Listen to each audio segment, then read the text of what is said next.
오늘 저는 여러분과 함께 시대를 분별하는 지혜라고 하는 제목으로 말씀에 은혜를 나누고자 합니다. 만사는 때가 있습니다. 지혜왕 솔로몬은 전도서 3장 1절에서 8절에 범사의 귀함이 있고 천하의 시기가 때가 있나니 날 때가 있고 죽을 때가 있고 심을 때가 있고 심은 것을 뽑을 때가 있다고 말을 했습니다. 농부들은 씨를 뿌릴 때가 있고 가꿀 때가 있고 또 추수할 때가 있는 것입니다. 만일에 농부가 제때 씨를 뿌리지 않고 제때 가꾸지 못한다면 결코 풍성한 수확을 기대할 수가 없을 것입니다. 뿐만 아니라 여러분, 학생이 공부하는 시기를 놓쳐버리면 많이 후회하게 되는 것입니다.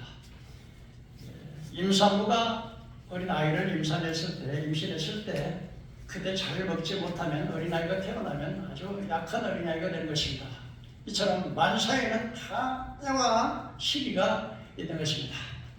오늘 마태복음 16장 2절 3절에 보니까 바리새인과 사두개 교인들이 예수님께 나와서 이렇게 말했습니다. 예수님, 하늘에서 내려오는 표적을 좀 보여주십시오. 그때 예수님께서 이렇게 말씀하십니다. 악한 세대가 표적을 구하나 요나의 표적밖에는 보여줄 것이 없다. 이 요나는 3일 동안 물고기 뱃속에서 있다가 나온 것처럼 예수님께서도 3일 동안 무덤에 있다가 부활하실 것을 말씀하셨습니다. 그러면서 말씀하시기를 너희가 저녁에 해가 붉으면 날이 좋겠다. 아침에 해가 붓고 또 어두우면 오늘 날씨가 붓겠다. 그래서 청기는 분별할 줄 알면서 시대를 분별하지 못하느냐, 그렇게 말씀을 하셨습니다. 그리고 예수님께서는 우리 영혼의 준비의 중요성을 강조하기 위해서 열처녀의 비유로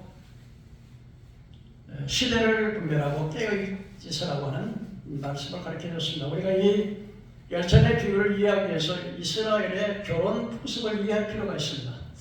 우리나라는 낮에 신랑 신부가 만나서 이렇게 결혼합니다만은 이스라엘 나라는 밤중에 결혼하게 됩니다. 그래서 밤중에 신랑이 밤중에 옵니다. 그리고 신부들은 등을 준비하고 기름을 준비하고 있다가 신랑의 친구가 와서 밤에 신랑이 늦게 오니까 밤중에 오니까 신랑 친구가 신랑이요 맞으세요 이렇게 하면 처녀들이 이제 등을 가지고 거기다 불을 켜가지고 등을 들고 나서 신랑을 맞는 그런 것입니다. 그래서 우리 예수님께서 오늘 지혜로운 열처녀의 비유를 통해서 다섯은 지혜롭고 다섯은 미련한 처였습니다. 다섯 처녀는 신랑을 맞으러 가는데 등만 준비하고 기름을 준비하지 않았습니다. 그러나 지혜로운 다섯 처녀는 등도 준비하고 기름도 준비했습니다. 근데 신랑이 더디워서 졸고 자고 있었습니다. 근데 그때 신랑이요 이렇게 맞으라고 말했을 때 그때 미련한 다섯 처녀는 등만 준비하고 기름이 없어요. 그래서 그 지혜로운 다섯 처녀가 우리 좀 길 좀 나눠 쓰자. 그랬더니 지혜로운 다섯 처녀가 말하기를 야 우리 나누면 우리도 부족하고 너희도 부족할 테니까 시장에 가서 기름을 사오라. 그러니까 신랑이 온 그때야 나가서 시장터에 나가서 기름을 사러 갔습니다. 그런데 기름을 준비하고 등불을 준비하고 기름을 준비한 지혜로운 다섯 처녀는 신랑을 맞고 문을 닫혔습니다. 이제 미련한 다섯 처녀는 신랑이 그때 왔을 때 시장에 가서 기름을 사가지고 갔는데 이미 문이 닫혔습니다. 와서 문을 두드리면서 신랑이요 문 좀 열어주시오 했더니 안에서 신랑이 하는 말이 나는 너를 알지 못하느니라. 도무지 알지 못하느니라. 그러면서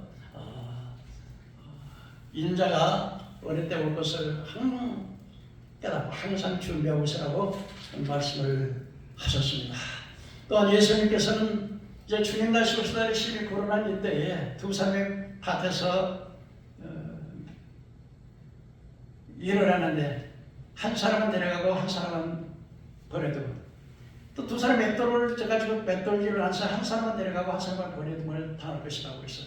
그래서 언제 주님께서 다시 오실지 모르기 때문에 또 우리 인생의 종착역이 또 인생의 역사의 마지막 내 자신이 언제 죽을지 모르기 때문에 항상 영적인 준비를 하라. 그래서 무엇보다도 시대를 모면하고 영혼 준비를 하라고 말씀하라고. 무엇보다도 회개하고 이제 성령으로 거듭나서 언제 주님께서 내 영혼을 부르다 할지라도 아멘 할렐루야로 갈 수 있는 그런 성도가 되어야 되겠습니다. 여러분, 이 구원의 문이 항상 열려 있는 것은 아닙니다. 지금이 은혜의 때고 마지막 때이기 때문에 시간이 얼마 남지 않았습니다. 어떤 사람들은 내가 나이가 젊으니까 나는 청년이니까 시간이 많이 있어. 어린아이는 나는 이제 어린아이인데 내 인생이 많이 남아있어. 그러고서 영혼 준비를 안 한다면 거듭나서 내가 오늘 내 영혼을 부른다고 하면 뭐 젊다고 해가지고서 어린아이라고 해서 여러분 지금 북한에서 지금 보니까 김정은이가 지금도 남한의 지도를 보면서 어디다가 어느 수도 이 서울 어디다가 갔더니 북한을 던지니까 이렇게 준비하고 있는데 여러분 언제 이 남한 땅 서울에 불바다가 될지 누가 알겠습니까? 언제 여러분 나이가 젊다고 청년이라고 해서 내가 병 안 들으라는 법이 있습니까? 어린아이는 교통사고 안 납니까? 나 교통사고 날 수도 있고 병들 수도 있고 또 전쟁이 일어나가지고 죽을 수도 있고 그렇기 때문에 항상 오늘 타임이 있어 now 지금 내 영혼을 준비해야 된다는 것을 우리 주님께서 경고해주고 있는 것입니다. 지금 영화관에서는 마지막 때에 대한 영화가 셀 수 없이 상영되고 있습니다. 1947년 운명의 날이라는 시계를 설정한 과학자들은 그 시계가 지금 파괴의 시기가 자정 12시가 딱 되면 이제 세상 종말이 끝난다고 과학자들에게 종말의 시계를 만들었는데 그 시기가 자정을 가리킨 지가 몇 년이 2년이 넘었습니다. 그리고 이제는 12시 자정이 되는 그 시간이 겨우 이제 20초밖에 남지 않았다고 했습니다. 이 세상 종말이 왔다는 것이죠. 과학자들도 말하고 지금 믿지 않은 불신의 세계에서 이구동성으로 하는 말이 지금만 말세야 하고 말하고 있는데 예수 믿는다가 하면서도 주일 하나 지키지 못하는 게 무슨 기가 막혀요. 저 같으면 기어서라도 나오고 있어요. 제가 이번에 119로 그냥 뜯겨 갔으니까 이제 그러면 나 기어서 나와서라도 예배해 준다 하실 것이요. 어떻게 조금 아프다고 그런 사람을 어떻게 천국 가겠어요? 내가 볼 때는 그런 사람들은 천국 못 가요. 그래가지고 그런 믿음 가지고 천국 못 간다고.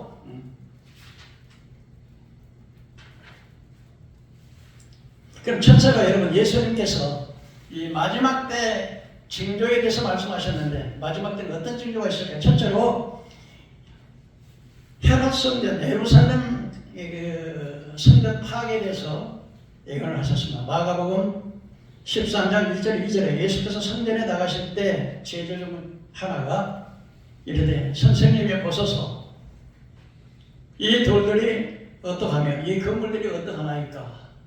그러니까 예수님과 제자들이 함께 예루살렘 성전을 바라보면서 너무 웅장하니까.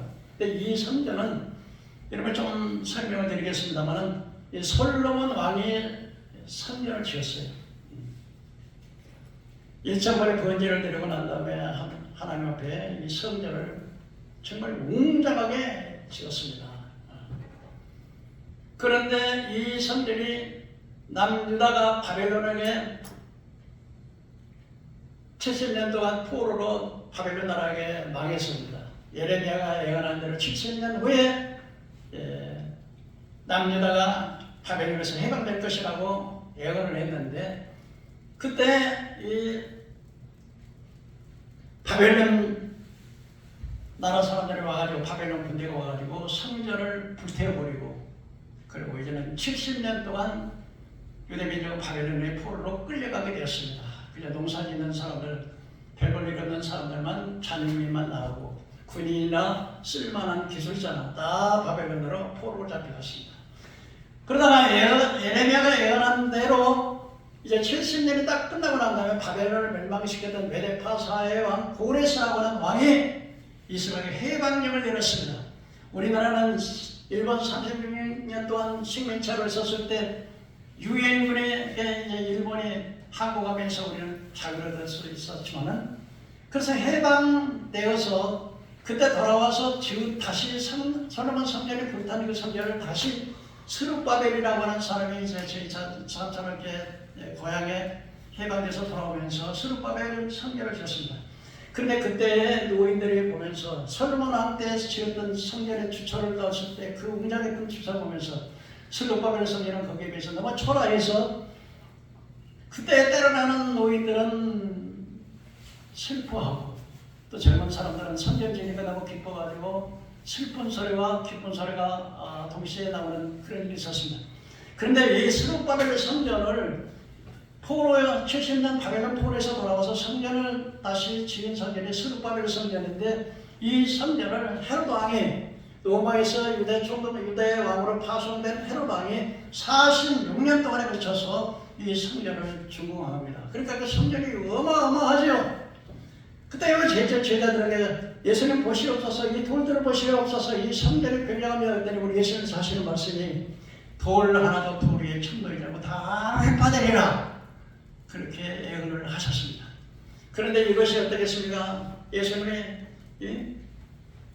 AD 70년에 로마 티토스라고 하는 장군이 와가지고서 이 스룹바벨 성전, 헤롯 왕이 지었던 성전은 완전히 딱 가려서 그 사람들이 이 성전을 지을 때 막 성전에다가 벽에다가 금덩어리를 갖다 이렇게 넣어놨기 때문에 그걸 금을 캐기 위해서 전부 이 성전 벽을 전부 허물어가지고 돌 하나도 돌 하나에 천도이지 않고 다 허물었습니다. 예수님 말씀대로 돌 하나도 이 성전이 돌 하나도 돌 하나에 천도이지 않고 다 획파되리라 했는데 그리고 마지막에 북쪽에 통곡의 벽이라고 한쪽만 남겨놨습니다. 금덩어리 없는 그 지역만 남겨놨기 때문에 이스라엘 백성들이 그 통곡의 벽에 와서 지금도 그 성전이 하는데 그 성전 자리가 말로 솔로몬 왕의 성전을 지었던 그 자리는 아브라함이 자기의 아들 이삭을 모리아산에 바쳤던 그 자리가 그래서 거기다 성전을 지었습니다. 그런데 이제 그 마호메트라고 하는 그 아랍인들이 자기의 그 신인 오르마 사원을 모스크를 갖다가 그 자리에다 세워놓고 성전을 지었습니다. 그래 이스라엘 백성들은 거기 와서 날마다 통곡을 하고 거기다 자기 그 솔로몬 왕이 지었던 그 자리에다 성전을 지어야 되는데 모스크의 성전을 그 자리에다 지어놨어요. 그래 그것을 하려면 또 전쟁이 아랍의 2억이나 되는 전쟁을 할 수밖에 없기 때문에 그걸 지금 못 짓고 준비만 다 하고 밤낮 통곡의 벽에 와서 통곡을 하고 하나님 앞에 그러고 있는데 그 성전이 AD 70년에 예수님께서 예언한 대로 돌 하나도 돌 하나에 천도이지 않고 다 파괴됐습니다. 그리고 AD 70년에 이 이스라엘 백성들이 예수님을 십자가에 못 박아 죽인 죄로 그때부터 세계의 이스라엘 나라가 망해가지고 2000년 동안 전 세계에 흩어져서 정말로 전 세계에 흩어져가지고 큰 압박과 서름과 고통을 당했던 사건을 예수님께서 예언을 해주셨습니다. 두 번째로 여러분 예수님께서 이제 이스라엘 나라가 회복되어서 이스라엘 나라가 건국에 대해서 예언을 해주셨습니다. 마태복음 24장 31절에 무화과 나무의 비유를 배우라. 그 가지가 연해지고 잎사귀를 내면 여름이 가까운 줄을 알라. 그러니까 이 무화과 나무는 이스라엘에 국화입니다. 우리나라의 국화는 무궁화 있는 것처럼. 그러니까 이 무화과 나무는 이스라엘 나라를 상징하고 있습니다. 그런데 예수님께서 그 무화과 나무에게 무화과 나무의 비유를 배우라 했습니다. 무화과 나무가 가지가 연해지고 잎사귀를 내면 여름이 가까운 줄 알라. 여름은 추수 때니까 우리나라는 가을에 추수를 하지만 이스라엘은 여름에 추수를 하는데 추수 때는 종말을 의미하는 겁니다. 그런데 가지가 연해지고 잎사귀를 내면 여름이 가까운 줄 알라. 이것은 말하면 2000년 AD 70년 후에 이스라엘 백성들이 전 세계에 디아스포라 전 세계에 흩어져 가지고 나라를 잃고 있었을 때 이스라엘 나라가 다시 독립할 것을 예언해 주신 것입니다. 여러분 우리나라가 저 만주 땅이나 이런 땅에 어떻게 그 땅에 중국에 뺏긴 땅을 지금 와서 그 땅 내놓으라고 내놓겠습니까? 그런데 이 이스라엘 나라가 망하고 이 팔레스타인 사람들이 아랍 사람들이요 그 이스라엘 나라에다가 그들이 2000년 동안을 찾아오고 있었어요. 그런데 하나님께서는 이 이스라엘 나라가 독립을 할 수 있다. 여러분 인간의 생각으로는 어떻게 이스라엘이 2000년 동안 망해가지고 절대 회복이라면 전혀 불가능한 상상도 할 수 없는 것인데 예수님께서는 그 이스라엘 나라가 독립해서 자기 땅이나 나라를 세울 것을 애원해 준 것이 바로 모아가나무의 비유였습니다. 그래서 이제 AD 70년에 로마 지도장군에 의해서 로마가 이제 예루살렘이 성전이 파괴되고 세계 디아스포라가 됐습니다. 그래서 그때부터 이제 이 유대인들, 이스라엘 사람들은 거의 유럽 쪽으로 많이 흩어갔어요. 이렇게 로마에가 이제 성전이 파괴되고 쫓겨나면서 자기 나라 망하고 쫓겨나면서 유럽의 뭐 프랑스라든지 독일이나 영국 그런 특별하게 그 북쪽의 동부 러시아인 러시아, 우크라이나 이런 쪽 그리고 지금 미국에도 이렇게 많이 가 있는데 전 세계적으로 이스라엘 유대인들이 흩어졌는데 가는 곳마다 학대를 받았습니다. 보통 학대를 받는 게 아니에요. 특별히 그 러시아에서는요. 러시아에서는 1873년 러시아에서는 직업 종류를 줄여버렸어요. 그러니까 이 유대인들이 러시아 땅에 가서 살았는데 너희들은 직업을 이런 직업은 갖지 말아라. 이렇게 직업을 제한해버려요. 그 다음에 정착지에 들어가서 우리나라는 어디든지 내가 가서 살 수 있는 그 권한이 있잖아요. 근데 살 수 있는 지역을 제한해버리는 거예요. 또 뿐만 아니라 재산의 소유를 제한해버려요. 얼마 이상은 절대로 벌어서는 안 된다. 은행에 돈이 얼마 이상은 가져는 안 된다. 그러니까 이거 얼마나 힘들겠습니까? 서럽죠. 그뿐이겠습니까? 그 독일에서 물론 독일에서 그 히틀러가 처음에는 어떻게든 유대인들을 자기 팔레스타인에 많이 보내기도 했어요. 그 옛날 지역으로. 그리고 때로는 이 아프리카에다 독립을 시켜주려고도 했는데 나중에 유대인들은 특별하게 이제 또 다 다르고 또 종교 행사도 또 다르고 그리고 특별히 유대인들이 또 이렇게 세계에 흩어지면서 좋은 자리, 높은 자리는 유대인들이 다 찾아오고 있고 그러다 보니까 이제 독일 사람들이 화가 나지요. 아니 저 타국에 저 객지놈이 와가지고서 우리를 전부 지배하고 높은 자리 다 차지하고 이러니까 그래가지고 홀로코스라고 하는 코스에서 유대인들을 잡아다 무조건 한 곳에다가 가다가 막 짐짝처럼 묻어 이렇게 갇혀놓고는 그 식수나 제대로 되겠습니다. 홀로코스에 그 고난을 당하고 나중에는 히틀러가 600만이라고 하는 유대인들을 홀로코스에다 기차로 막 짐짝처럼 실어서 가가지고 그 홀로코스 장에다가 가스로 600만 명의 사람을 학살해 죽였습니다.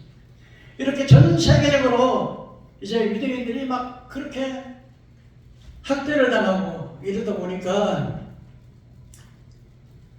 이 데오도르 헤즐이라고 하는 분이 1897년에 야 우리나라가 이럴 게 아니다. 우리나라, 우리 본땅, 우리 고향 팔레스타인, 옛날 가나안 땅, 우리 땅에 가서 우리 땅에 저 아랍인들, 팔레스타인을 쫓아내고 우리 나라를 세우자. 이게 바로 시온운동이라고 하는 시온운동이었습니다. 그래서 이 데오도르 헤즐이라고 하는 사람이 유대인들의 거리에다가 곳은 스위스 바질이라는 곳에 유대 국가를 다시 세우자는 목적으로 그 사상과를 시온운동인데 그래서 우리도 이제는 저 팔레스타인에 가서 저 팔레스타인 사람들 쫓아내고 원래 우리 땅에 있는 그 땅에 가서 우리 나라를 세우자. 이게 바로 시온운동이었습니다. 근데 처음에는 이 유대인들이 땅을 그냥 가는 게 아니라 조금씩 돈 주고 샀어요. 팔레스타인 땅을. 조금씩 땅을 사고 또 이게 로스차일드라는 세계에서 돈을 많이 버니까 그 유대인들이 돈을 많이 버니까 그냥 돈을 주고 그 팔레스타인 땅을 많이 사가지고 한 동네를 단체 동네를 하도록 그렇게 땅을 샀어요. 조금씩 이렇게 땅을 사야 되는데 근데 결정적으로 이제 유대인들이 이 독립을 하게 된 경우가 뭐냐면 1894년에 알프레드 드레푸스라고 하는 사건이 있었었는데요. 이 알프레드 드레푸스라고 하는 사람은 이게 프랑스 장교로 있었었는데 이게 유대인이었습니다. 그런데 프랑스에서 유대인이라는 것 때문에 간첩의 혐오를 받고 막 수염을 뽑히고 발로 받고 아주 목욕을 당했습니다. 이때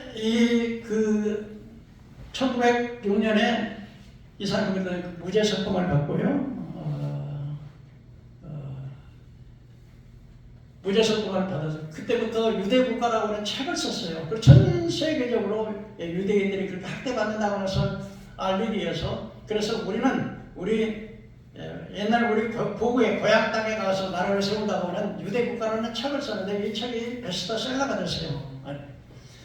그렇게 해가지고서 이제 이렇게 그 시원운동 조금씩 사게 됐습니다. 근데 사실은 세계 1차 대전과 세계 2차 대전 이후에 영국이 이 팔레스타인 지역의 통치권을 영국이 가지고 있었어요. 그래서 영국이 터키라고 하는 나라와 전쟁을 했는데, 그 터키라고 하는 나라가 영국이 전쟁을 할 때 이 팔레스타인 사람들에게 야, 우리 전쟁에 참여하라. 그러면 우리가 너희들 팔레스타인 땅에다 독립을 시켜주겠다. 그러니까 이제 아랍인들이 이제 그 영국과 터키하고 전쟁을 할 때 그 전쟁에 나가가지고서 몸으로 희생하면서 자기 독립시켜주겠다고. 왜냐하면 그때 당시 팔레스타인 지역을 통치권을 영국이 가지고 있으니까 영국의 마음대로 할 수 있기 때문에 그렇게 해서 전쟁에 참여하게 됐습니다. 그런데 이 영국의 외상 베포라고 하신 이분이 전쟁만 돈이 많이 필요하잖아요. 또 무기가 필요하니까 이 유대인이 그 돈 많은 로스차일드라고 하는 그 가문에다가 우리 전기 좀 대주라, 무기도 좀 대주라.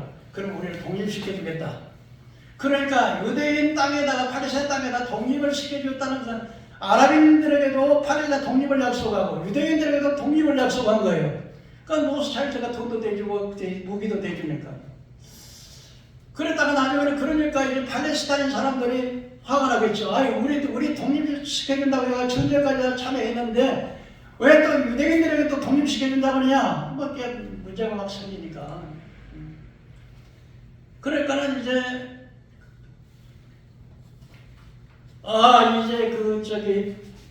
영국에서 오히려 아랍인들 팔레스타인들의 손을 들어줬어요. 왜냐하면은 팔레스타인 사람들을 그냥 끊어버리면 그 중동에서 나오는 석유가 필요한데 자기가 손을 드니까, 그래서 그냥 이스라엘에게 약속해놓고는 또 이제 아랍인들에게 팔레스타인에게 독립시켜야겠다 하니까 이게 이스라엘 가만히 있겠어요? 난리가 나지. 그러니까 이 문제가 복잡하니까 이 문제를 유엔에다가 넘긴 거예요. 그러니까 유엔에서 그 법이 통과돼가지고 팔레스타인 나라와 이스라엘 나라를 독립을 시켜주겠다. 그래가지고 그것을 이제 법안이 통과가 됐어요. 그래서 그런데 이 법안이 통과됐을 때 이 땅 분배를 했는데 사실은 이제 유대인들은 이렇게 텔아비브라고 하는 조그만 곳에 조그만 땅덩어리예요. 그런데 이 땅을 분배를 할 때 유대인들에게는 55%를 주고 팔레스타인들에게는 45%를 준 거예요. 그러니까 팔레스타인은 원래 자기가 2000년 동안 찾아오는데 화가 나는 거죠. 그 인정 못하게 되는데 이스라엘은 그걸 받아들였어요. 그래서 텔아비브에서 이제는 1948년 5월 14일 날 이 건국을 선포하고 우리나라는 이스라엘 나라라고 하는 국가를 선포해버렸어요.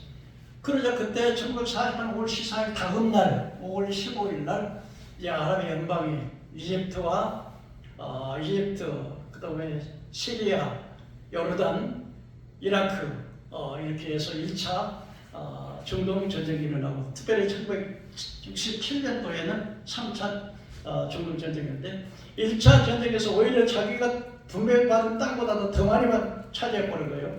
그 다음에 3차 중동 전쟁에서 6.1 전쟁이 있었는데 이스라엘이 그냥 이집트를 막 6일 만에 그냥 공격해가지고서 심지어 예루살렘까지 완전히 탄압을 해버렸어요. 그래서 분배받은 땅보다도 더 많이 땅을 받게 된 거죠. 사실은 이제 그 팔레스타인은 이제 여러분 아다시피 가자 지구하고 저기 하마스 북쪽에 요르단에 또 이게 그 땅이 좀 별로 적어요. 그런데도 이제 이렇게 해서 무화과나무의 비유처럼 이스라엘이 2000년 동안 나라를 잃고 고난을 받았던 그 나라가 1948년 5월 14일 독립업으로 예수님께서 예언하신 무화과나무의 비유가 성취가 되었습니다. 세 번째로는 선지자와 거짓 선지자의 출현입니다. 마지막 때가 되면 무엇보다도 거짓 선지자와 거짓 그리스도가 많이 나온다고 주님이 말씀을 하셨습니다. 그래서 세 번째는 마지막 징조가 바로 뭐냐? 많은 주의 종들이라고 하는 거짓 선지자가 많이 나온다는 거예요. 우리나라에 이단 정파로 한 사람이 20명이 넘더라고요. 이단 자기가 뭐 메시아니고 자기가 그리스도니까. 그런데 또 그들은 또 그렇다고 합시다. 그 이단이니까 그 인정을 한다고 하지만 정통이라고 하는 대한민국 장로회 합동, 통합, 그리고 구세군, 성결교육, 감리교육 이 모든 정통 교회에서 지금 보면은 전부 제가 볼 땐 전부 이단이야. 뭐냐면요, 한국교회에서 자유주의가 뭐냐면요, 하나님의 창조론을 부인하고 진화론을, 그러니까 이 세상을 하나님 만드신 것이 아니라 진화됐다는 거예요. 진화됐다. 그래가지고서요, 그 신학교에서도요, 옛날에 예수님께서 보리떡 5개 물고기 2마리 만든 건 그거는 어린아이가 보리떡 5개 물고기 2마리 내니까 너도 나도 다 내가지고 5,000명이 먹고 12명이 남았지 그건 기적이 일어난 게 아니다. 전부 설화로 신화로 돌리는 거예요. 예수님께서 무리를 걸었다. 무리를 물이 걷는 게 아니라 저 햇빛이 밤새 석양에 빛이 비쳐가지고 무리를 걸은 것처럼 그게 보였다. 홍해바다가 갈라졌다. 홍해바다가 갈라진 것이 아니고 저녁에도 오래 그래가지고 그렇게 배운 거지. 그러니까 전부 다 이 하나님의 이 기적적인 역사를 실제적으로 인정을 하지 아니하고 전부 신화로 돌려버린다는 거예요. 이게 사람이 만들어낸 신화로 돌려버리는 이게 뭐로? 자유주의예요. 자유주의. 진화론을 창조론을 부인하고 그래서 기복신앙, 번영신앙 어떻게든지 예수 안에는 복만 받는다 그러고요. 번영한다 그러고 지옥, 죄, 천국에서 이야기를 안 하기 때문에 최다실 같은 거는요, 교회 전도사님이 그 천국, 지옥에 대한 것을 보고서 이렇게 날마다 이렇게 지도를 하시는 분이 있는데, 최다실을 그러더라. 지옥에서 세상에 내가 교회를 다녔는데 우리 목사님이 지옥에 대한 이야기를 한 번도 안 들어봤다는 거예요. 여러분, 사람이 어떤 분은요, 전도사인데요, 자기 남편이 바람폈다 해가지고 남편이 그 착하더라고. 막 회개도 많이 했어. 근데 계속해서 남편의 일을 갈고 못살 거다는 결국은 남편을 죽였어. 그 자기도 죽고 그래가지고 지옥에 들어가가지고는 그 여러분 미워하는 것이 살인죄라는 거죠. 그러니까 살아가는 자는 벌써 하나님의 생명이 영생이 그 안에 들어있지만 미워하는 자는 살인죄이기 때문에 벌써 그 사람의 하나님의 구원이 없다는 거예요. 그런데 그 남편을 그렇게 미워하고 용서하지 못하더니 결국 그 남편을 죽고 자기도 자살해가지고 지옥에 가가지고 불이 짓고 있더라고요. 그리고요, 기독신앙, 번영신앙. 미국에서요, 미국과 캐나다에서는 지금 성경에서 하나님 아버지라고 하는 이름을 나오면 무조건 삭제하는 거예요. 아버지라고 하는 이름은 없는 거예요. 우리 주교님 하늘에 계신 우리 아버지 그러잖아요. 젠더라고 해가지고 남녀 구별이 없기 때문에 이제는 아버지라고 못 부르고, 그리고 예수 이름으로 기도합니다 하면요, 그건 제명이에요. 예수 이름으로 기도를 못해요. 아니, 종교가 뭐 예수만 믿으냐, 막 불교도 있고 석가모니도 있고 유교도 있고 이슬람교도 있고 또 이렇게 남의 어른교도 있는데 꼭 예수의 이름만, 예수만 구원자냐 그래가지고 예수 이름으로 기도를 못하겠네요. 차별금지법이라고 해서 차별금지법을 반대하면은 그 교단에서 제명 처분 내려가요. 이 감정의 목사님 20년 동안 목회를 했는데, 20년 동안 목회하셨는데, 동성결에 반대한다고, 동성결혼 반대한다고 제명당해가지고요. 그냥 목사님 당단에 설교를 하는데 끌어냈어요. 근데 지금 우리나라도 지금 10월 27일 날 우리 한국교회에서 지금 국회에 가가지고요, 이거 막기 위해서요. 이제 젠더라고 해서 또 이게 학생들 있잖아요. 근데 남자가 이제 뭐 성기를 그냥 날고 여자 목욕탕에 들어가니까 기적을 해가지고 그러는데, 근데 선생님이 이거 하니까 이제 선생님이 뭐냐면 이 사람은 외모는 남자인데 자기가 여자라는 거야. 그 여자니까 여자 목욕탕에 들어가서 상관없다는 거야. 근데 이것을 교장 선생님이 그걸 못해요. 그래서 만일에 예를 들어서 부모가 지가 남자인데 지가 제대로 남자 여성 호르몬이니까 그러니까 이 학교 선생님들이 물어본대요. 그래 너는 뭘 좋아하냐? 그러면 나는 인형을 좋아한다. 그러면 남자가 인형을 좋아하면 여자의 호르몬이 있기 때문에 너는 여자다. 그러고 그날부터 여자의 호르몬 주사를 계속 맞히는 거예요. 그러면 만약에 여자가 남자인데 지금 아버지가 너는 여자가 아니라 남자야 그러면 그 고발을 해요. 내가 왜 여자인데 왜 나라고 하느냐? 그럼 그때부터 카나다나 미국에서 그때부터는 이제는 양육권을 못해. 양육권을 빼앗아 버려요. 우리나라도 이것 막기 위해서 이렇게 하는 겁니다. 그러니까 이처럼 이 시대가 이단이 거짓 선자가 팽팽해 거예요. 이사야 9장 11절에 그 머리는 곧 장로요 정리한 자요 그 꼬리는 거짓말을 가르치는 선지자라. 거짓말을 가르치는 선지자가 오늘날 우리 한국교회도 얼마나 많은지 몰라요. 제가 자꾸 여기서 내가 우리 교회에서 내가 끝나고 하니까 근데 사람들이 사람 볼 줄은 몰라. 교회가 무조건 크면은 교회가 건물만 크면은 그게 진짜 큰 적인 줄 아는데요. 주의 이름으로 내가 선지자를 노력하고 주의 이름으로 귀신 쫓아내고 제가 능력을 행치 않았냐까 주님이 불법을 행하는 자는 내게서 떠나가라. 내가 너를 도무지 하지 못하니. 거짓 선자는 뭐냐? 거짓을 가르친다는 거죠. 거짓을 가르쳐. 그래서 백성을 인도하는 자가 그들을 미혹하니 인도받는 자가 함께 멸망한다는 거예요. 인도하는 자가 거짓을 가르치면 인도받는 자가 함께 멸망한다는 거예요. 그래서 계시록 18장 4절에 또 내가 들으니 하늘로부터 나는 음성이 나서 이르되 내 백성아 거기서 나와서 그 죄에 참여하지 말고 그들의 받을 심판을 받지 말라는 거예요. 빨리 나오라는 거죠. 근데 여러분 사기꾼을 만나고 우리가 좀 손해를 봐요. 그러나 영적인 사기꾼을 만나면 그 영혼을 잃어버린 거예요. 지옥 가게 되는 거예요. 제가 이번에 26일 날 목사 안수가 있습니다.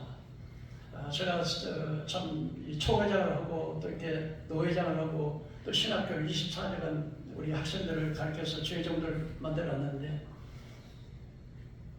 참 제가 하나님께 정말 목사로 세워야 될 사람이 아닌데 그냥 자기가 꼭 목사 돼가지고 헌신을 그때 해서 세웠는데 하나님 앞에 얼마나 회개를 했는지 몰라요. 하나님 제가 잘못했습니다.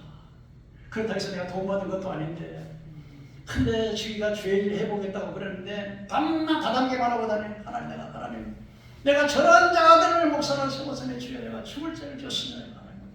막 천녀가 끊어지도록 회개했어요. 이번에도 제가 두 사람이 박영화 강도사님하고 정서영 강도사님이 목사님을 봤는데 설교 준비도 중요하지만 정말 기도 많이 했습니다. 하나님 이들이 이단에 빠지지 않고 진리를 가르치고 영혼을 사랑하는 종이 되게 하시고 자기 일만 높이고 그냥 나는 무익한 종이라 마땅히 할 일을 한 것뿐이라고 해요. 자기 이름 높이고 높아지기를 원하고 사람들에게 높은 자리 좋아하고 칭찬받기 좋아하고 박수받기 좋아하고 이름 내기 좋아하고 사진 찍기 좋아하고 이러면 주님께서 영광을 주님이 받아야 되는데 지가 다 받잖아요. 우리나라 한국교회 큰 부흥사 목사들 중에 이게 사람이라는 것이에요. 이상하게 자기를 나타내고 싶은 이 본성이 있어요. 부패성이. 그리고 좀 불어서 이게 본 것보다 튀기는 거예요. 이게 뻥튀기는 좀 그리고 하나님께 영광을 돌리는데 막 박수는 제가 받고 영광은 다 제가 받아요. 누구 목사만이. 그래서 이거 생명적인 일이 많이 지워진 사람 많대요. 네 번째로요.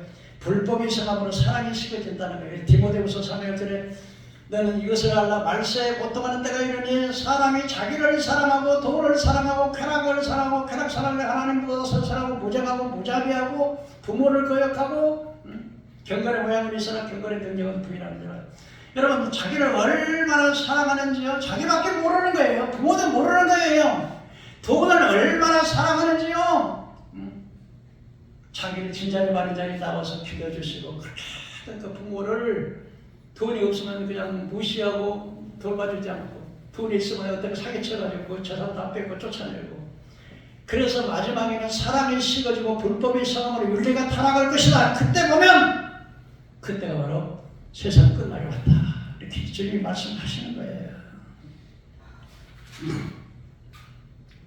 다섯째로 민족이 민족을 나라가 나라가 필저가에 일어나겠다. 그리고 첫째, 그래서 여러분은 오늘날 동족 상전이라고 해가지고 예전에 얼마나 많이 일어납니까? 예? 지금 예멘과 레바논, 에티오피아, 시리아, 수단, 소말리아, 콩고공화국 수년째 예전대로 제가 그 유튜브 페이스북에 보면은 그 미국에서 저 시리아에 파송됐는데 내전으로 해가지고 목사님 좀 도와주세요. 지금 여기서 죽기 싫어요. 나 젊은데 죽기 싫어요. 살려주세요. 막 내가 돈이 있어야 그걸 도와주지. 내가 주님 앞에 기도는 하겠습니다. 내전이 얼마나 무서운지요. 뭐 우리나라도 마찬가지죠. 우리나라 뭐 휴전된 것이지만은요. 사실 이게 법적으로 대한민국 헌법 보면 저 북한도 우리 땅이고 우리 민족이라고 그렇게 돼 있어요. 근데 지금도 말로 뭐 촉각을 쏘지는 않지만 뭐 왔다 갔다 하시긴 하지만은 내전에 그래서 2차 대전이 지금 끝난 지 약 80년 정도 됐어요. 2차 대전에 1900 근데 지금도 전쟁 중인 나라는 아프리카, 남미, 아시아, 동유럽 26곳에서 분쟁이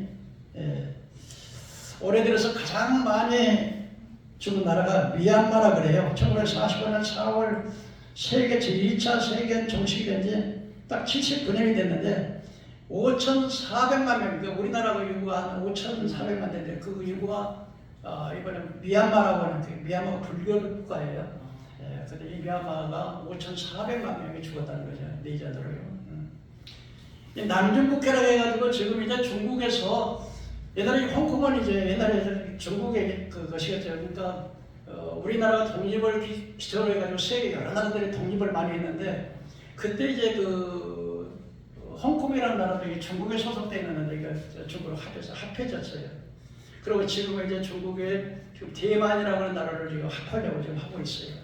그 지금 시진핑이 완전히 그걸 이제 중국을 침략하기 위해서 그런데 이 중국이라고 하는 나라는 대륙으로 이렇게 되어 있기 때문에 전부가 삼면이 이렇게 육지로 되어 있고 바다가 막혀 있는데 그 난중국해라고 하는 것이 바로 이 대만 앞바다의 난중국해라고 하는 것이 있는데 이 난중국해를 장악하는 사람이 이제 아시아에 있는 그 한국이나 일본의 그 해안을 장악하게 돼요.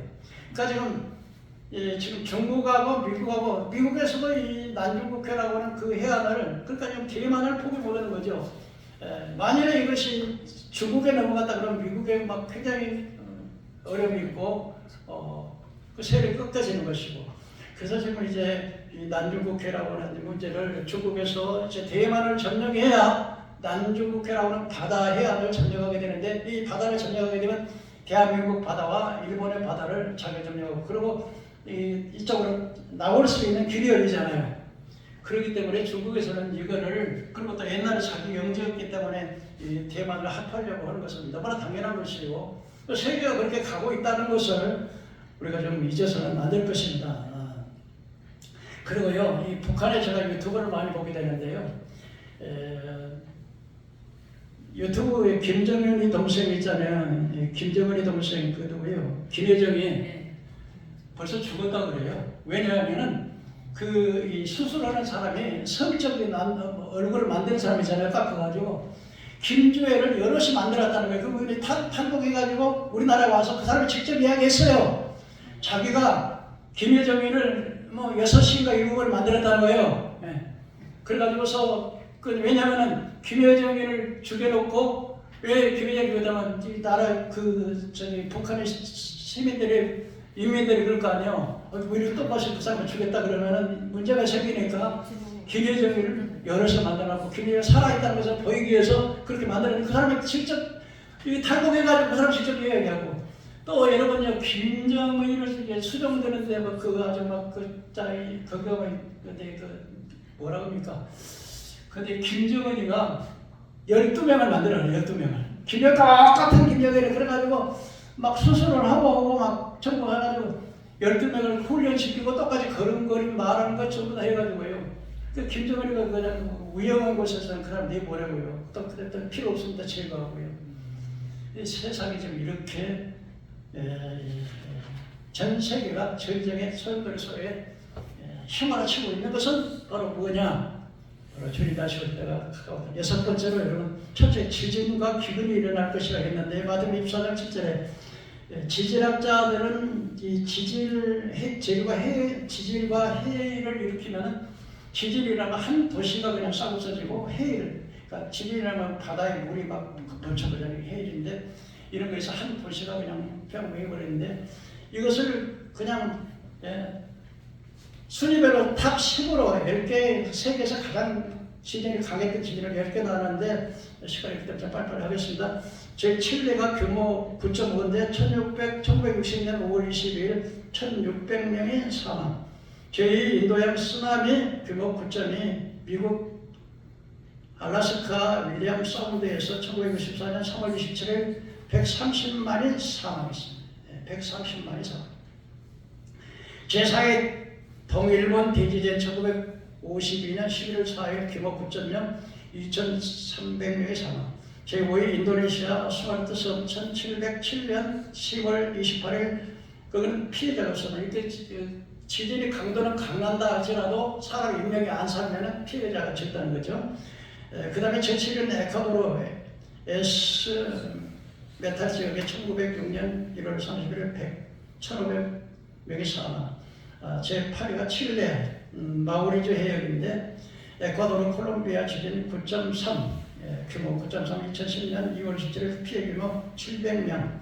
그 다음에 제가 제일 많은 지역이 제부의 간수선 대지진인데 규모 8.7, 장소는 중화민국 간수선, 1920년 11월 16일 20만 명 사망. 제12가 8.3 칠레인데 마구리 지역 여기서 2010년 2월 27일 700여 명이 사망. 이 지진은 강도에 따라 강도가 강하면 더 많이 파괴되겠지만, 거기에 사람이 안 살면 인명피해가 적고, 그리고 강도가 좀 약하다 할지라도 사람이 많이 밀집되는 지역에는 피해가 많다. 그래서 이 지진학자들이 지진에 대해서 10개의 대지진에 대한 걸 발표를 했습니다. 그 다음에 여러분, 홍수. 그래서 마지막 때는요, 첫째 기근과 지진과 이런 것들을 보는데, 열 에너지를 90%를 흡수하는 곳이 바다예요. 지금 열을 식혀줘야 되는데 그 열을 식혀서 90%를 흡수해주는 것이 바다인데, 이 바다에 1초 동안에 원자폭탄이 3개가 4개에서 5개가 떨어지는 열이 바다로 떨어지는 거예요. 그러니까 1초 동안에 원자폭탄 4개에서 5개가 떨어지는 열이 바다로 들어가니까 그 얼마나 바다가 뜨거워지겠습니까? 바다에 축적되면서 열을 감당하지 못하고 이변을 만들어내고 있습니다. 인도양에서 해변에 이변이 생겨 폭염과, 그러니까 인도양, 우리나라 인도양, 태평양, 대서양 뭐 이렇게 북극의 남극이 이랬는데, 이 바다들이 이 열을 식혀주는데, 인도양에서 그래서 동쪽에서 2도 차이가 나면은 그 동쪽에는 가뭄이 막 폭염과 가뭄이 오고, 반대로 또 서쪽에서는 막 홍수가 쏟아지는 거예요. 그러니까 이 지구에는 물이 고정되어 있기 때문에 한쪽에서 홍수가 나면 한쪽에 가뭄이 오고, 한쪽에 가뭄이 오고, 한쪽에 오고, 이렇게 한다는 거죠. 그래서 이게 이 지구가 온난화되면 열이 뜨거워지니까 수증기가 올라가면요, 이 수증기가 올라오면, 여러분 밥할 때 막 수증기가 올라오면 물이 닿잖아요. 수증기가 올라서 그것이 이제 홍수로, 비가 와서 홍수로 쏟아지는 거예요. 여러분, 그래서 이게 메뚜기 떼가 있는데, 메뚜기 떼는 이게 습한 걸 좋아한답니다. 그래가지고 메뚜기 떼가 자기 얼마냐면 4천억 마리가, 이번에 그 홍수 난 지역에 4천억 마리가 메뚜기 떼가 와가지고 약 150km를 이동해서 메뚜기 한번 지나가면 막 싸그리 다 세워요. 가뜩이나 아프리카에 식량이 부족하는데 농사지역에 메뚜기 떼가 다 홍수가 나는 거예요. 그래서 동아시아의 폭우가 2019년 2월 20일 중남미 일대가 폭우로 해서 수재민 규모가 7천만, 우리 한국이 5천만, 5,500만, 이제 한국 인구보다 더 많은 나라에서 수재에 잠겨버렸어요.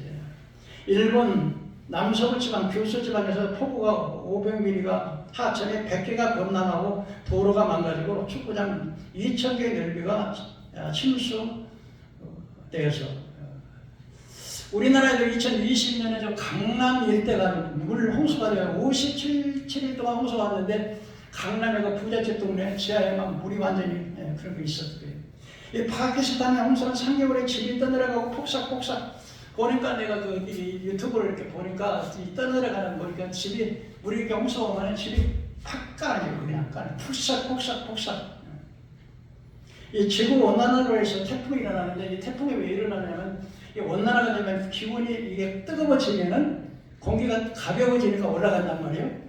그러니까 산불이 나는 지역에서 공기가 가벼우니까 공기가 올라가고 대신에 주변에 있는 공기가 이렇게 들어오면서 태풍이 일어나는 거예요. 태풍이 일어나는데 두 사람이 이게 태풍은 막을 수 없어. 그러니까 호주에서 이게 산불이 났는데도요. 이 태풍 때문에 한 6개월인가 7개월을 막을 수 없는 자연적으로 비가 와가지고 용사되는데요. 그래서 그 산불을 좀 이야기를 보면 그래서 인도양이 2도 차이에 무서운 기상이변을 가져오게 되는데 2021년 호주의 초대형 산불이 근조한 산에 마른 고개가 떨어져가지고 불이 났는데 지구 온난화는 바다가 식혀지는데 인도양 동쪽과 서쪽 사이 온도 2도 차이 기상이변이 가져오므로 인도양 서쪽은 온도가 평소보다 올라가고 동쪽은 내려갔는데 한쪽은 올라간 쪽은 가뭄과 그리고 반대는 홍수로. 그런데 그때 이게 그 호주에서 자그마치 호주에 불이 났는데 25만 명이 투입이 됐어요. 산불을 끄기 위해서. 소방차가 700대, 항공기가 100대 동원되었고 해외에서도 1000명에 넘는 대규모 소방대원이 지원을 받았고 미국, 뉴질랜드, 싱가포르, 캐나다, 피지, 누기아, 프랑스, 벨기에 등에서 동원되는데 6개월 동안 돼서 산불이 홍수로 6개월 동안 산불이 해오리 바람 때문에 끄지를 못했는데 이 산불을 보니까 또 이렇게 비가 와가지고 껐다는데 산불로 야생동물 코알라가 2018년 8만 마리가 죽었는데 8만 마리가 죽었는데 또 6만 마리 8만 마리가 죽고 2만 마리 남은 것은 또 이렇게 나무가 다 타버려가지고 또 이렇게 죽고 그래서 그때 12만 제곱 킬로미터 그러니까 우리나라가 10만 제곱 킬로미터인데 우리나라보다 더 많은 것이가 영토가 이 산불을 타버린 거지. 캐나다 산불도 있습니다만 그리고 7째 적그리스도의 출현입니다. 마지막에는 이제 다니엘을 말하면 멸망에 가져온 것이 그로 위에 선 것을 보든 인간 자는 깨달으라 그랬는데요. 이 적그리스도는 7년 동안 이스라엘과 적그리스도가 그러니까 세계 대통령이 이스라엘과 중동의 평화 우호적을 맺게 되는데 그런데 다니엘서 9장 20절은 내가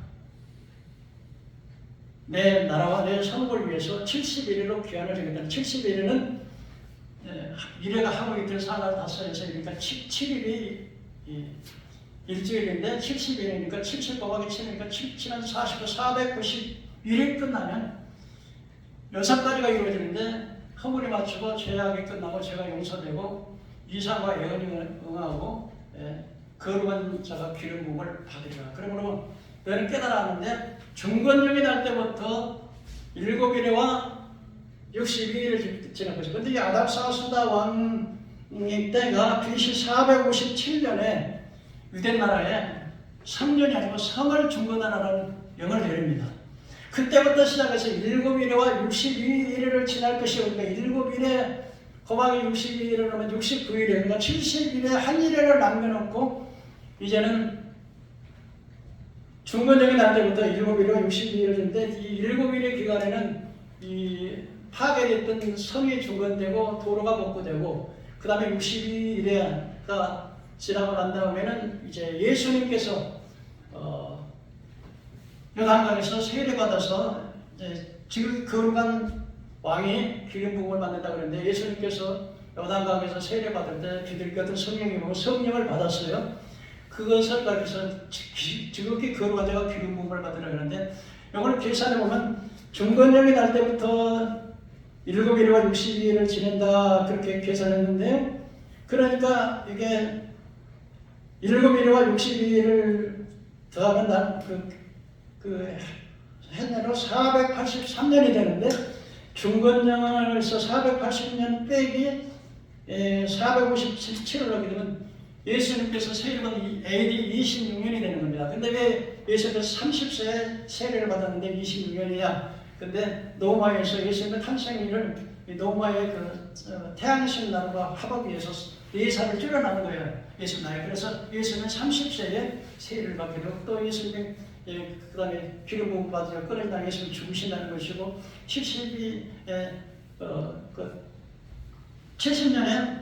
그 다음에 노마의 티도스 장군이 멸망한 게 될 것을 이렇게 이야기를 하고 그러고 나서 약 2000년 동안 그냥 그 공백기가 67일과 60일에 69일을 놓고서 한 일에 그 다음에 71회가 되면 71회가 되면 모든 게 끝나는데 7일과 60일을 지나고 그래서 한 2000년 기간이고 마지막 그러고 나서 이제는 그때 이제 그가 많은 사람을 더불어서 한 1회 동안에 언약을 얻게 된다는데 이건 에스겔서 38장을 보면요 이제 이 러시아가 로스와 투발한 곡이라고 하는데 로스는 러시아, 메시는 모스크바, 투발은 소련의 지명이고 곡은 소련의 지명입니다.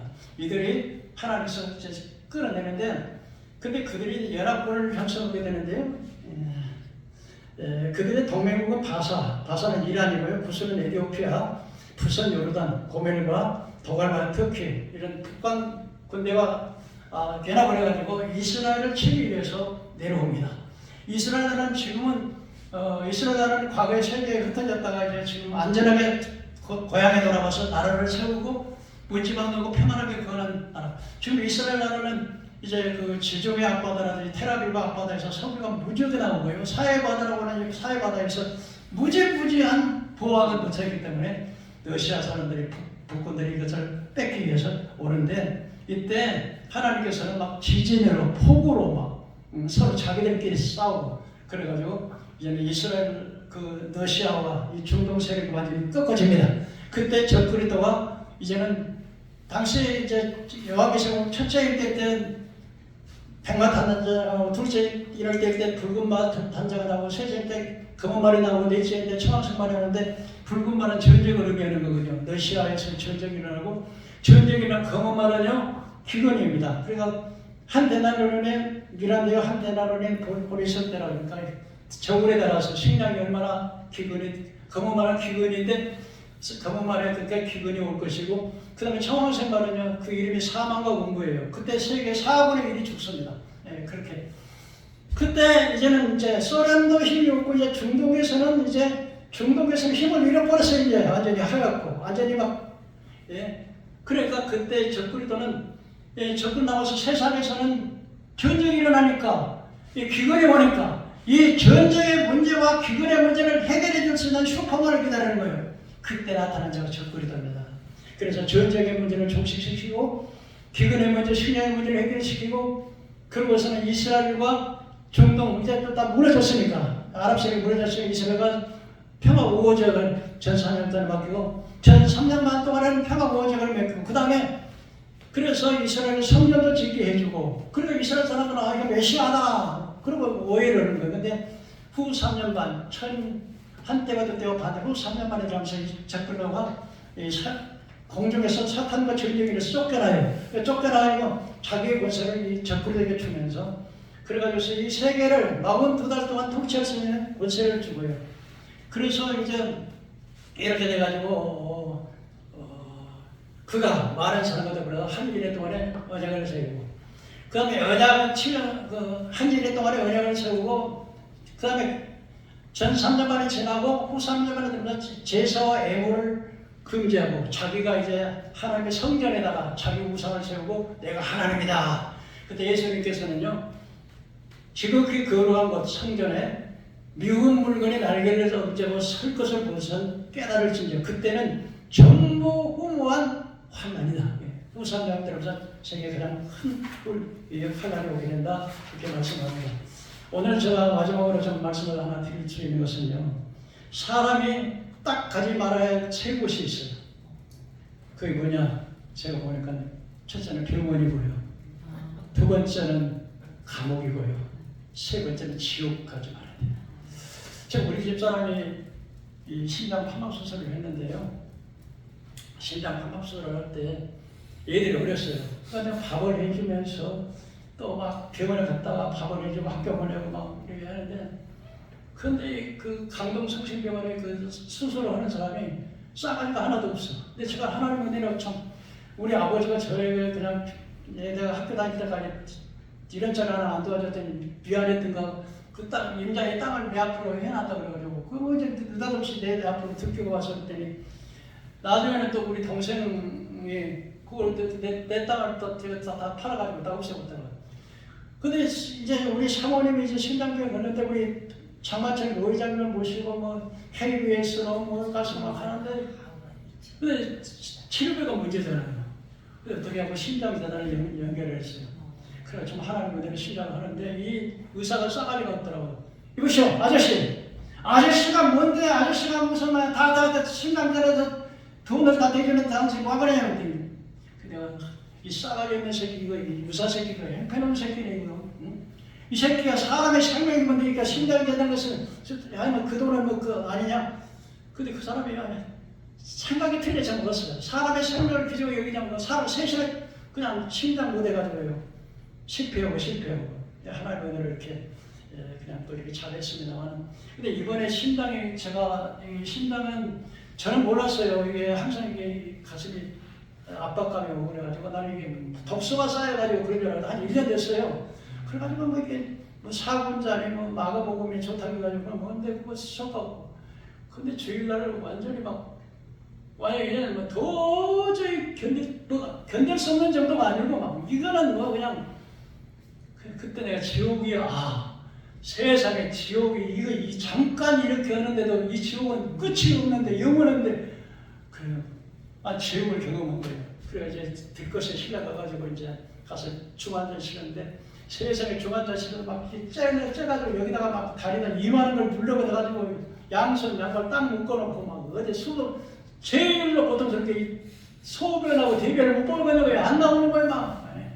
하다 못해갖고 이제 호소를 뽑아냈는데 그래가지고 이제 일반 병실로 들어왔어요. 병동으로 와가지고 뭐 잠잘 시간도 없어요. 막 계속해서 막 30분마다 한 번씩 막 주사 놓고 뭐하고 그러는데, 근데 밤쯤 되니까 뭐 잠잘 수도 없죠. 사모님입니다. 하루는 중환자실에 있고, 그 다음에 두 번째 날은 이제 사모님 오셨는데 사모님도 뭐 잠아서도 못 자죠. 근데 여기서 주일날 실내 가던데 그 압박이 막, 그러니까 신부중적인 이 맥이 정상으로 딱 떡 이렇게 뛰어야 되는데 따닥따닥 뛰고는 안 뛰어. 그러다가 따닥따닥 뛰고, 근데 이 심장이 터져버려. 하나님을 부르고, 하나님 뭐 하나님께서 뭐 지금 나야말로 뭐 하나님께 가봐서 뭐 천국 갈 것이지만은 지금 앞으로 이제 내일 모레면 이제 우리 교회에서 행사가 있어요. 또 대회에서 그 다음에 6일날 또 목사함수 받으면서 이 큰일을 받아놓고 어떡합니까? 하나님 기도를 했어요. 근데 제가 느낀 게 뭐냐면 주님이 내 옆에 계시더라고. 두려워하지 말아라. 내가 너와 함께 할 것이다. 주님이 계속 그러는 거예요. 그런데요, 그러고 나서 이제 퇴원을 했어요. 퇴원을 해가지고 이제, 근데 어떤 분이 가서 내가 와서 어떤 분이 우리 사모에게요, 그 힌트 간호원이가 한수를 줬는데, 근데 이야기 들어보세요. 자는 이야기인데, 그래서 내가 여기 나와가지고 산에 가서 내가 항상 기도 자리가 있어요. 근데 하나님께서 저에게 그러더라고요. 너 자금 어제 돈 500만 원을 이렇게 그 어떤 것에서 복지관에서 연결을 지어줬는데요. 그것이 그냥 된 줄 알았느냐? 아니다. 네가 평소에 먹을 거 먹지 못하고 입을 거 먹지 어려운 못 사는데 한 푼이라도 두 푼이라도 준 건 그것을 내가 기록해서 어떻게 해서 한건 아니도 못한 사람이 그렇게 은혜를 베풀어 주겠습니까? 물론 그래가지고 자그마치 이 병원비가 900만 원이 나왔는데요. 우리 자녀들하고 이렇게 해가지고 이렇게 해결을 했어요. 근데 내가 그때 느낀 게 뭐냐면 하나님께서 그 빵 하나 먹고 싶어도 안 사먹고 그 어려운 분들을 이렇게 도왔던 것, 그것도 많은 것도 아니야. 뭐 2만 원, 3만 원 이렇게 한 것이 딱 그걸 기록해 주시더라고요. 그래서 하나님께서 내가 그냥 그런 것이 연결된 줄 아느냐. 그 선행을 보았다 그러더라고. 마음에 따라 감사해요. 막 눈물이 막 한같이 쏟아지는 거야. 막. 여러분 우리가 선하게 살아야 돼요. 하나님 선하게 살아야 돼요. 그렇다고 해서 내가 적다고 해가지고서 나는 구원받을 기회가 많이 있다. 아니에요. 오늘 이 천국 같은 말씀을 들어야 되잖아요. 이 귀한 말씀을 못 들은다면 어찌 먹었어요? 여러분 오늘 이 시간에 항상 내가 오늘이라도 하나님 내 영혼 부르면 아멘 아멘 나그네 길 당할 때 주님께서 나를 영접해 주신다고 하는 그 믿음 가지고 살아야 되지 않겠습니까? 아멘. 기도하겠습니다.